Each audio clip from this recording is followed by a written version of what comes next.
Hi, I'm Yulia, and this is the News Brief. Today we're going to be talking about, honestly, a lot. One of the major themes is the peaceful resolution that's on the table once again, the exchange of POWs, and also what all of that means. And of course, we're going to discuss it together in the comments, so you don't have to suffer alone, and I don't have to suffer alone. As per usual, please leave your questions, suggestions, thoughts, and constructive criticism down below, because I read all of it, I highly appreciate it, and I do like this communication. Let's go. So recently, Trump said that he really doesn't like what Putin is doing. He's striking Ukrainian cities, and he's not going to be allowed to proceed with that. You know, bad things are going to happen. Russia is playing with fire. And then, once again, instead of actually sending a direct message, he says something along the lines of, "We are talking to Putin. We will see where that goes."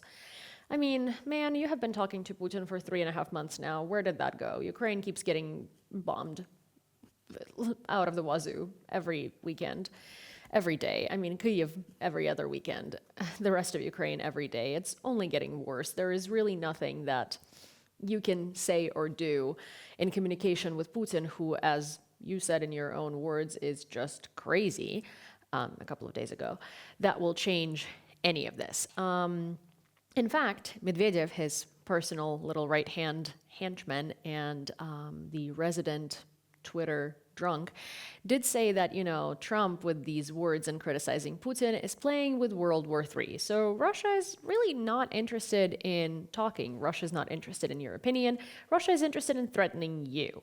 And I would think that for someone like Trump, that would be really devastating to their ego, and they would actually get tired of being mocked by Russia and they would do something. But turns out they're okay with being mocked by Russia. Anyways, on that note, there is yet another peaceful resolution being prepared by Russia and Ukraine. Ukraine obviously unequivocally said that we are ready for a peaceful resolution. Zelensky did come out and say the other day that he does not want, and Ukraine does not want, the war to continue into the summer of 2026. We don't want the war to last that long. Obviously, we don't want our citizens to wake up in debris of their apartments till, for that long or ever really, but we are where we're at. We are where we are.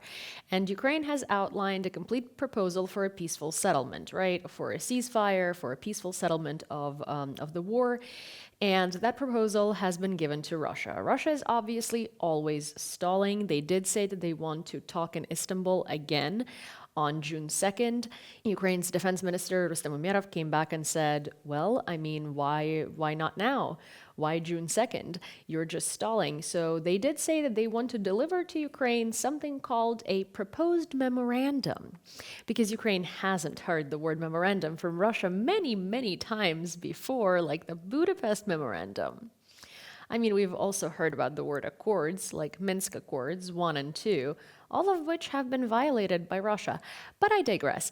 Anyways, a memorandum in which Russia is asking for protections for Russian speakers. Russian speakers have never not been protected. In fact, Russian speakers and Russian has dominated Ukraine until 2022, when we finally started fighting again for our own language.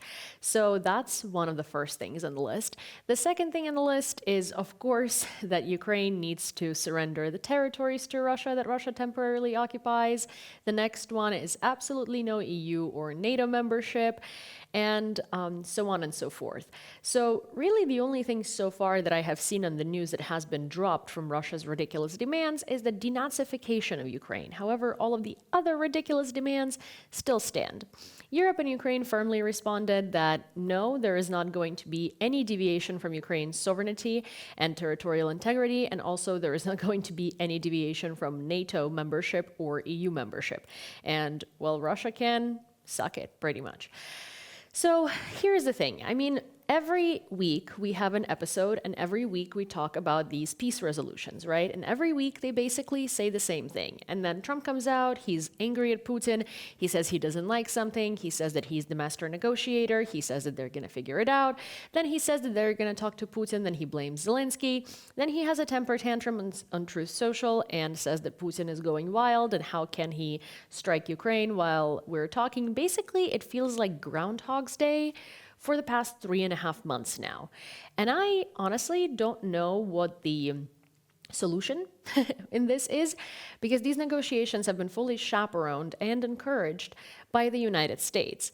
But it seems like with the addition of the Trump administration in the United States to the negotiation process and anything to do with Russia, it really has only gotten worse, but not even worse. Like it's gotten worse in Ukraine in terms of airstrikes, it's gotten worse in terms of Russia's advances, but it has pretty much remained the same for 3.5 months. It basically goes something like this. Russia says that they have ridiculous demands. Every 2 weeks, they change the name of the documents in which they put these demands forth. Ukraine, Europe, and all of the logical and reasonable nations obviously say no to these demands. Russia is like, okay, well, let's continue negotiating. But in reality, it's not negotiations, right? Because they're just stalling, they're not changing anything. They say, okay, we're gonna look at your proposal and come back to you, and then they come back with the exact same thing. How do you call it negotiations? To me, it genuinely seems like we're stuck in a really, really bad version of a Groundhog Day that we just can't get out of. So I personally do not see the point in these diplomatic negotiations at the moment. What I do see the point in is giving Ukraine long-range weapons like Taurus, lifting all the restrictions from Ukraine's strikes onto the Russian territory with Western weapons that Ukraine has gotten now and before, and supplying Ukraine with enough military equipment that Ukraine can actually equip most of its brigades, and we get a surge in volunteers again, people who want to fight but don't go to fight because they're scared that they're not going to be provided with everything they need. This war is only going to be won on the battlefield. Russia is not going to be changing any of their demands. Even in the words of Donald Trump, is Putin doesn't want to budge because he thinks he's winning. His 3-day war has been lasting for 3 years now. But we are also consciously allowing Russia to have cards on the table. We're allowing them the room to think that they can actually continuously keep pushing forward these ridiculous demands. And one of those things is international prisoners. So as you might know, there was a massive prisoner exchange, 1,000 for 1,000. Done over the past week in 3 days. And there were 1,000 Russian prisoners of war exchanged for 1,000 Ukrainian prisoners of war. And now I do want to point out that there has not been a single Azov serviceman in that exchange, and that there are over 1,000 Azov servicemen still in captivity, and they are not being released, and they're not even being talked about. So no one knows what's happening with them, no one knows where they are, no one knows what's going on. So they are not being released. In 1,000 for 1,000 exchange, not a single Azov serviceman. Because, of course, Nazis, which they're not, and it has been internationally proven to be Russian propaganda, but that's besides the point. Another type of prisoners of war that Russia is not exchanging is foreign nationals that fought on the behalf of Ukraine. They're not exchanging, and not just foreign nationals, they're also particularly barely exchanging any soldiers who are now prisoners of war who are of Muslim beliefs, which is interesting. And I'll tell you why it's interesting, because Russia wants to use these prisoners as their pawns in their negotiations with Saudi Arabia, for instance, or with any other Arabic countries. And that's a really crappy tactic. Same goes for all of the other prisoners of war that are not Ukrainian, that are foreign nationals, because Russia doesn't want to exchange them. Russia wants to hold them hostage as a negotiation tool, an actual negotiation tool, where they're interested in resolving the situation. And they exchange these prisoners of war for their Russian assets abroad, high-ranking spies, arms dealers. They exchange them for actually very big fish. So Russia is using these people for their own benefit and for their own political gains with other countries. And these allied nations and these countries really allow Russia to do that, which is, in my opinion, just quite obscene. So in this entire process of peace negotiations, we have given Russia, we as the Western world, have given Russia absolutely no reason to even want to stop playing us and stop being so rude and crude and in our face with their ridiculous demands and never changing them. Because we're not necessarily doing anything about it. We're allowing Russia to use the prisoners of war for their political gain. We're exchanging soldiers for massive Russian assets, criminals, like internationally sought after criminals that are big fish to fry. Again, arms dealers, Russian spies, big figures in the Russian war and in the Russian influence worldwide. We're also not tightening the sanctions on Russia. Oh, which, by the way, Russia's other demand is the loosening of sanctions on Russia in the memorandum, right? Forgot about that one. So yeah, we're not tightening the sanctions on Russia. Trump keeps having his little meltdowns on Truth Social and saying that Putin is crazy and then saying he's talking to Putin, and he continues threatening to do something about it, but then never does anything about it. And that's kind of where we end up. So I guess my summary of this episode is I think the world really, really needs to look the truth in the face and really needs to stop relying on the United States to negotiate anything. The world also needs to stop pretending like these are real negotiations, not just a facade, not just a distraction, and not just a Russia stalling tactic, and actually start acting.